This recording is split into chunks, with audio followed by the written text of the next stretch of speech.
Hi everyone. The topic that I chose for a research project was a study of the missionary efforts among the Native Americans in colonial New England, the ministry of Thomas Mayhew Jr.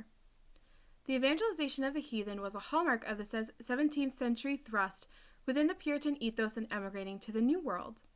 As a specific example of this industry, the ministries of Thomas Mayhew Jr. and John Eliot stand out as the two most successful of any attempts to evangelize the native inhabitants of New England. John Eliot stands as the more acclaimed in his missionary efforts, while Thomas Mayhew Jr. had been less notable until recent scholarly attention brought him forth as an important figure in his own right within this category. However, through careful analysis, it can be seen that Thomas Mayhew Jr. was actually the most successful as a missionary to the Native Americans. Thomas Mayhew Jr. carried out his missionary efforts principally within the island of Martha's Vineyard, though later on the ministry would flourish and expand to Nantucket and the outlying islands. There are two major aspects of Mayhew's ministry that differentiate his from Eliot's in a way that made him more successful. They were a general respect for Native American culture, or the willingness to tolerate syncretism in the early stages of the missionary process, and a focus on the conversion of powwows as a means of reaching the local tribes at large. Mayhew believed that the powwows were the most important figure within the Native society, and that they held the most power over the people. Due to this belief, he chose to focus his evangelization efforts upon them foremost. For a long time, Mayhew's ministry had little to show, until two important developments occurred that changed the effectiveness of his ministry. These two developments came in the form of a man named HIUS, who was the first native convert, and the weakening of the influence and hold that the powwows had over the Wampanoag people.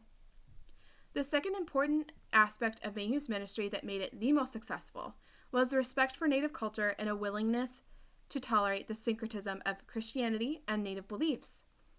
The respect that Mayhew had for them can be seen in extant correspondence between himself and multiple people that recorded them for posterity. Together, Mayhew and the Wampanoags filtered Christian teachings through Wampanoag religious ideas and terminology. Only on Martha's Vineyard could there be found Christianity Indianized and Indians Christianized. This differed greatly from the majority of Puritan efforts to reach the natives, as the general belief revolved around the idea that the Native American must first be civilized before they could be Christianized. The Mayhews, father and son, together with HIUS, set going a movement that resulted eventually in the conversion of the greater number, if not all, of the Indians of both the Vineyard and Nantucket. The Christian tradition then begun survives still among the Gayhead Indians of the Vineyard, who ironically now send their own missionaries to the island's summer visitors. One of the reasons why I chose the subject was the subject itself really stands out to me as something that's extremely fascinating. At first, I was researching John Eliot's ministry, and the more that I researched John Eliot's ministry, the more I found about Thomas Mayhew Jr. and the work that he did on Martha's Vineyard. The more that I read about Thomas Mayhew Jr., the more that I realized that he deserved a lot of the attention of my paper instead of John Eliot.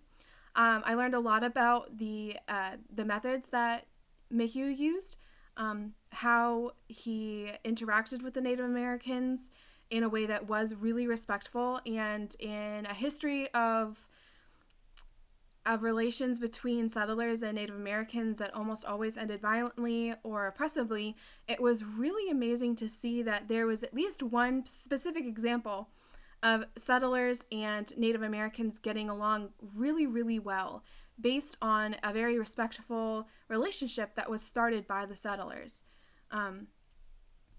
This particular research project was a lot of fun to do. I was able to look at the history of missions in general within New England, and it was very fascinating, especially since a lot of the missionary focus was on John Eliot, and a lot of scholars seem to think that it was really only because John Eliot had a bigger basis in London, and he was able to get more monetary donations and such things. That's why his ministry was focused on so much more than, say, Jonathan Mayhew or Richard Bourne in Plymouth. But after doing my own research, I really think that Thomas Mayhew Jr. deserves much more acclaim than John Eliot in this ministry. He was very fascinating. So if you guys are ever interested in this kind of history within New England, I definitely recommend that you study Thomas Mayhew Jr. and John Eliot. Richard Bourne is also someone else that I came across in my studies. He was on the Cape, and he also was a missionary to the Indians. But I hope that you guys all are doing great, and I hope that your own research went as well as mine did. Thank you for listening. Have a great day.